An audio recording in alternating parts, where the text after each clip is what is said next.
Report. I'm Amy Goodman. Well, we begin today with an update on a story that's gotten a lot of attention since Democracy Now! First covered it last week. The former healthcare industry spokesperson, Wendell Potter, has apologized to filmmaker Michael Moore for his role in the insurance industry's attack on Moore's documentary Sicko. In his book, Deadly Spin, an insurance company insider speaks out on how corporate PR is killing healthcare and deceiving Americans. Wendell Potter reveals the insurance industry funded a public relations campaign to discredit Moore in the film. Wendell Potter discussed the campaign on Democracy Now! Last week. Then MSNBC host Keith Olbermann picked up our interview on his show, Countdown. Telling Democracy Now! And Amy Goodman that his company contracted a PR firm to, quote, defame Michael Moore, to discredit him, to figuratively, quote, push Michael Moore off a cliff. But they were doing an investigation into him personally. Well, absolutely. We knew as much about him probably as he knows about himself. About his wife, about his kid. Oh, yeah. You know, it's important to know everything that you might be able to use in some kind of a campaign against someone to discredit them professionally and often personally. And do you use that? You use it if necessary. Well, Wendell Potter was the head of corporate communications for the insurance giant CIGNA, and before that, Humana. But he was the chief spokesperson for CIGNA when Sicko was released. He left CIGNA in 2008, has since become the insurance industry's most prominent whistleblower. On Monday, Potter wrote on his blog, quote, "I need to apologize to Michael Moore for the role I played in the insurance industry's public relations attack campaign against him and Sicko," which was about the increasingly unfair and dysfunctional U.S. healthcare system, said Potter. Last night, Keith Olbermann had Wendell Potter and Michael Moore on in their first joint interview. It's the first time we've had a chance to talk, and I mean, Wendell, I just want to say, first of all, you, I mean, you're the Daniel Ellsberg of corporate America. Well, today on Democracy Now! We're continuing the conversation. Michael Moore is on the phone with us. He's the Academy Award-winning filmmaker, the director behind Sicko, and many other films, including Capitalism, A Love Story. He's joining us on the telephone from Florida. And Wendell Potter is joining us from Philadelphia, now a senior fellow on healthcare for the Center for Media and Democracy. We welcome you both to Democracy Now! You've issued that public letter, Wendell Potter, to Michael Moore, but I was wondering if you could talk about this apology here, if you could talk directly to Michael. Well, I will, and I really, it's a very sincere apology.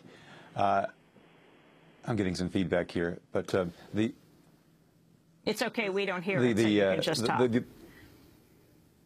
Okay, the apology was sincere because I wanted to make sure that Michael understood that what I was doing was not what I really now feel was the appropriate thing to do. I was acting on behalf of the insurance industry to, as I just told Keith Olbermann and Michael last night, I even flew to Bel Air, Michigan to be there for the premiere, the official premiere of the film Sicko, taking notes in the back of the theater and even posing for a photograph without telling Michael who I was and who I worked for.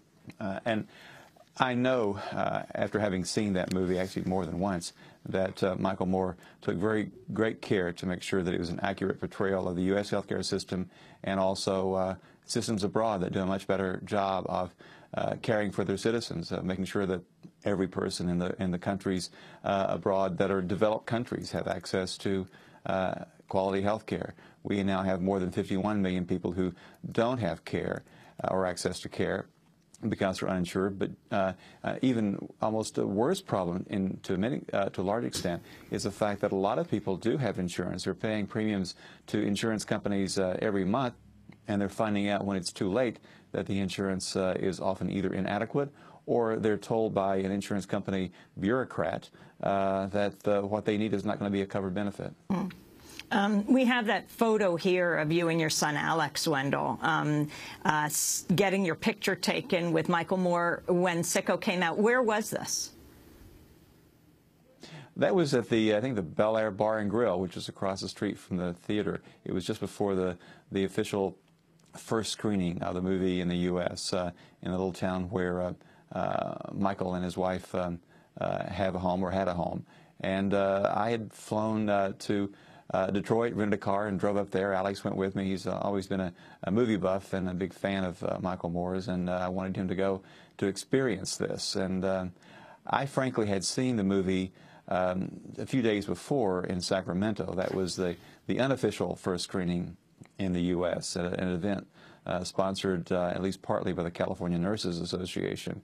So I knew what was in the movie. I really wanted to go back again to see if something might have changed, but I was affected by the movie the first time, there's no doubt about it, and I wanted my son to come and experience the movie with me.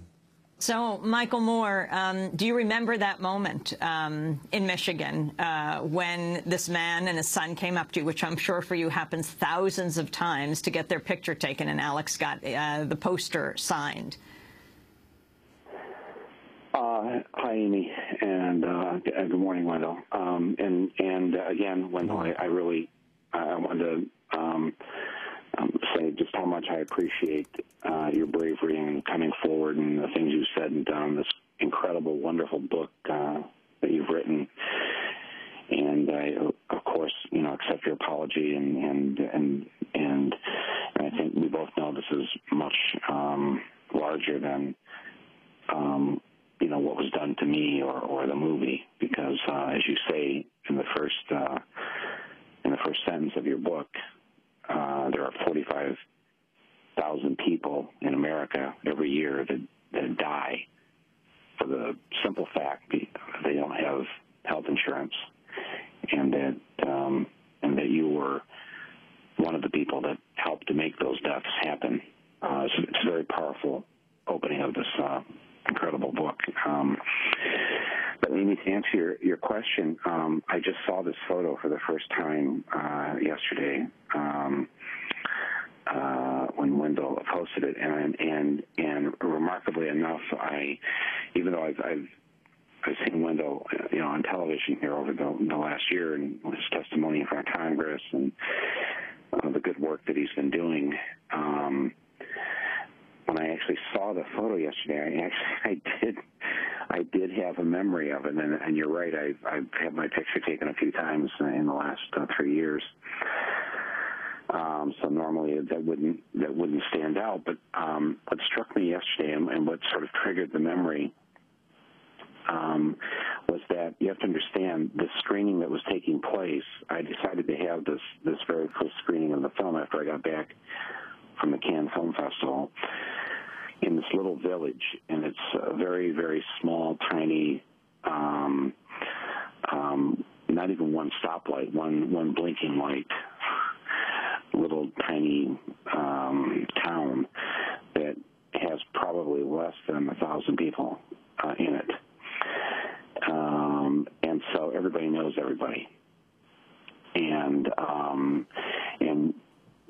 we decided to have this little reception before the screening in this little bar across the street, and clearly Wendell and his son were people that none of us knew, and I didn't know and didn't recognize. And didn't really think probably anything of it at the time, because obviously it's a free country, and people do cross township lines to see movies in other towns or whatever, and probably just thought that at the time. But nonetheless, he did and probably did stand out not only to myself but to my friends and family who were there, and that's primarily who was there. Just a fairly small crowd of people, because he wasn't from there and he wasn't from this little town, and it just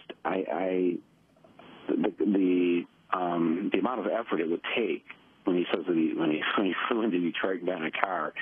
It's at least a 4-hour drive, if not longer, from Detroit. It's way up in the woods of northern Michigan, and I'm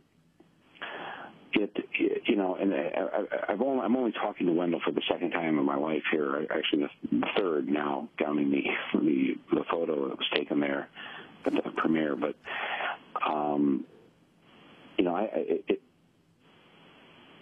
I have to say, and just to be completely honest, Amy, when I watched your show last week, and Wendell, when you were on it, and when you got to this part that you just played, where you talked about the sort of spying that went on and the information gathering and knowing, as you said, as much about myself as I know about myself. And when you asked him, Amy, about, even about his wife and his child and all that, I actually had to stop watching it because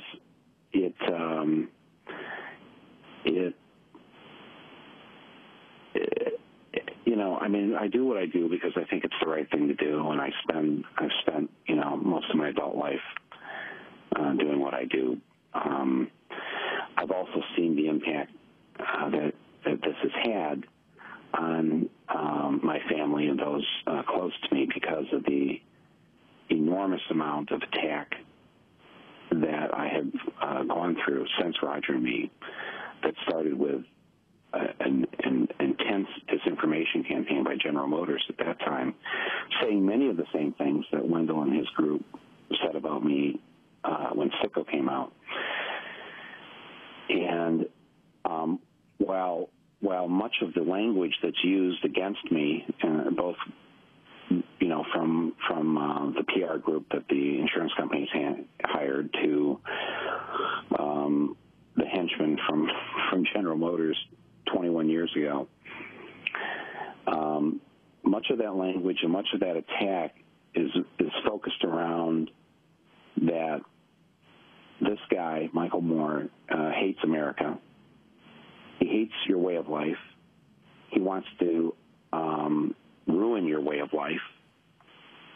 And if he gets his way, we're all heading down the road towards socialism, communism, and total ruin, and godlessness, and everything else. And for a goodly number of people who are sitting in front of Fox Television or listening to Rush Limbaugh, who then take the talking points developed by the groups that were hired by the insurance companies and these other groups that I've done made my films about, whether it's the National Rifle Association or General Motors or Nike or the Bush White House. They don't take kindly to this. Now, and it's not just because I've made the film, but it's because so many people go to see these films, and it crosses over in a way that they're very used to those of us on the left having talking amongst ourselves, essentially, where we talk to the church of the left and everything is fine and dandy, and we get all riled up, and that's about where it stops. And it's not often that one of us gets to reach a mainstream mass audience and gets our work published by mainstream publishing houses or carried on mainstream television networks or distributed by large Hollywood studios. Very, very rare. And that's what makes it dangerous. And